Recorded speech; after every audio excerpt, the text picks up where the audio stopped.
ಕಿವಿಯಲ್ಲಿ ಹೇಳಬೇಕು. ಪರೀಕ್ಷಿತ್ ರಾಜ ಗಂಗಾ ತೀರಕ್ಕೆ ಬಂದಿದ್ದಾನೆ, ಮಕ್ಕಳೆಲ್ಲ ಅಲ್ಲಿದ್ದಾರೆ, ರಾಜ್ಯ ನೋಡಿಕೊಂಡಿದ್ದಾರೆ.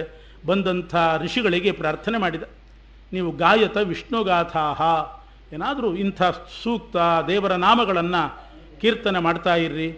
ನಾನು ಮರಣ ಹೊಂದಿ ಪುನಃ ಜನ್ಮ ಬಂದರೂ ಕೂಡ ಪುನಶ್ಚ ಭೂಯಾತ್ ಭಗವತ್ಯನಂತೆ ರತಿ ಪ್ರಸಂಗಶ್ಚ ತದಾಶ್ರಯೇಶು, ಒಳ್ಳೆ ಜನ್ಮ ಬಂದಿರಬೇಕು ಅಂತ ಪ್ರಾರ್ಥನೆ ಮಾಡಿದ. ಅವರೆಲ್ಲ ಹಾಗೆ ಆಗಲಿ ಅಂತ ಕೂತಿದ್ದಾರೆ. ಇಷ್ಟು ಪಶ್ಚಾತ್ತಾಪ ಪಟ್ಟಿದ್ದ ಪರೀಕ್ಷಿತ್ ರಾಜ. ಅದಕ್ಕೆ ಸರಿಯಾಗಿ ವ್ಯಾಸರಿಂದ ಪ್ರೇರಿತರಾಗಿ ಶುಕಮುನಿಗಳ ಆಗಮನ ಆಯಿತು. ತತ್ರಾಭವದ್ಭಗವಾನ್ ವ್ಯಾಸಪುತ್ರ, ಎಲ್ಲ ಋಷಿಗಳು ಬಂದರು. ಕೊನೆಯಲ್ಲಿ ಹಿಂದಿನಿಂದ ಶುಕಾಚಾರ್ಯರು ಒಬ್ಬರೇ ಬರ್ತಾ ಇದ್ದಾರೆ. ಅವಧೂತರಾಗಿ ಬರ್ತಿದ್ದಾರೆ. ಅವರೇನು ಅಂಥ ಭವ್ಯ ವೇಷ ಹಾಕ್ಕೊಂಡಿದ್ದಿಲ್ಲ, ಏನಿಲ್ಲ. ಎಲ್ಲ ಹುಡುಗರೆಲ್ಲ ಯಾರೋ ಹುಚ್ಚ ಅಂತ ಛೇಡಿಸ್ತಿದ್ರಂತೆ. ಯಾವುದಕ್ಕೂ ಲಕ್ಷ್ಯ ಕೊಡದೆ